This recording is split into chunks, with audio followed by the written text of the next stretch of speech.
통계청의 발표 자료에 따르면 대한민국의 2023년 노인 인구 비율은 18.4%로 예상됩니다. 지금 추세라면 2025년에는 노인 인구 비율이 20.6%, 그러니까 전체의 5분의 1을 넘게 된다고 해요. 정말 커다란 문제죠. 대한민국의 자연 소멸 이야기까지 나올 정도로 고령화 문제는 지금 사회에서 가장 심각한 화두 가운데 하나입니다. 하지만 이 와중에도 이런 현상에 수혜를 잇는 시장은 있습니다. 가장 대표적 시장이 바로 임플란트 시장입니다.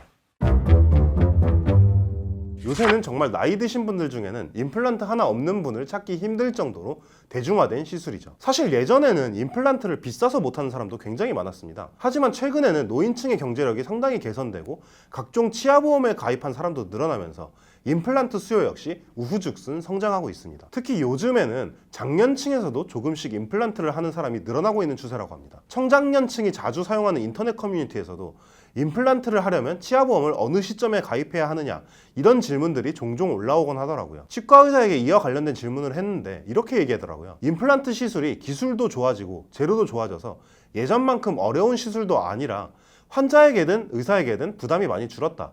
예전 같으면 틀니를 해야 하는 상황에서도 최근에는 임플란트로 전부 바꾸는 경우가 많다. 그렇다면 이런 상황 속에서 가장 수혜를 받게 될 기업은 어디를 꼽을 수 있을까요? 뭐니 해도 오스템 임플란트를 빼놓을 수 없겠죠. 아니, 기업 이름부터 대놓고 임플란트잖아요. 오스템 임플란트는 2000년에 국내 최초로 임플란트를 개발한 기업입니다. 2021년 매출액 기준으로 세계 4위의 임플란트 기업이고 심지어 판매량은 세계 1위예요. 박리담의 전략을 적극적으로 펼치고 있기 때문인데요. 2021년 기준 오스템 임플란트의 임플란트 판매량은 649만 8,457개로 2위 업체와 무려 190만 개 차이가 납니다. 특히 오스템 임플란트의 이런 전략은 중국에서 엄청난 효과를 거두고 있는데요. 사실 고령화는 우리나라만의 이야기가 아니잖아요. 우리의 영원한 이웃이자 원수 중국과 일본도 마찬가지거든요. 특히 중국의 임플란트 수요 증가율은 매년 30% 정도로 굉장히 빠르게 늘어나는 추세라고 합니다. 오스템 임플란트는 중국에서 2017년에 584억 원의 매출을 냈어요. 그리고 4년 후인 2021년 오스템 임플란트 중국 매출은 무려 2254억 원,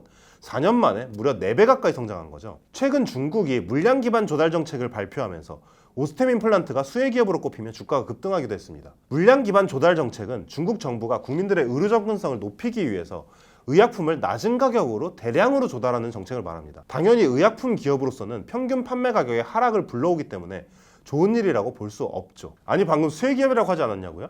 시장에서는 중국의 물량 기반 조달 정책 시행이 오히려 오스템 임플란트에게 기회가 될 수 있을 것으로 보고 있습니다. 방금 말했던 것처럼 원래 오스템 임플란트는 중국에서도 박리담의 전략을 펼치고 있었거든요. 오히려 중국 정부가 물량 기반 조달 정책을 시행하면 수익성을 살짝 희생해서 물량을 왕창 늘릴 수 있는 기회가 된다는 거죠. 이번에는 임플란트 기업 말고 다른 얘기를 해볼게요. 바텍은 임플란트 기업은 아니지만 치과용 의료기기를 전문적으로 생산하는 회사예요. 특히 덴탈 이미징, 즉 치과에서 사용하는 진단용 의료기기 분야에서 세계적 경쟁력을 보유한 회사입니다. 임플란트의 수요가 증가한다는 뜻은 한때 공급 포화 상태에 이르렀다는 얘기까지 나왔던 치과 진료 수요가 증가한다는 얘기죠.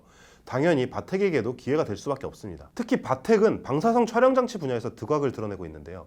2005년에는 세계 최초로 3-in-1 장비를 출시했고 이렇게 글로벌 최고 수준의 기술력을 보여주고 있습니다. 생각해보세요. 치과에서 환자에게 임플란트를 권하기 위해서는 일단 진단을 해야 할 거잖아요.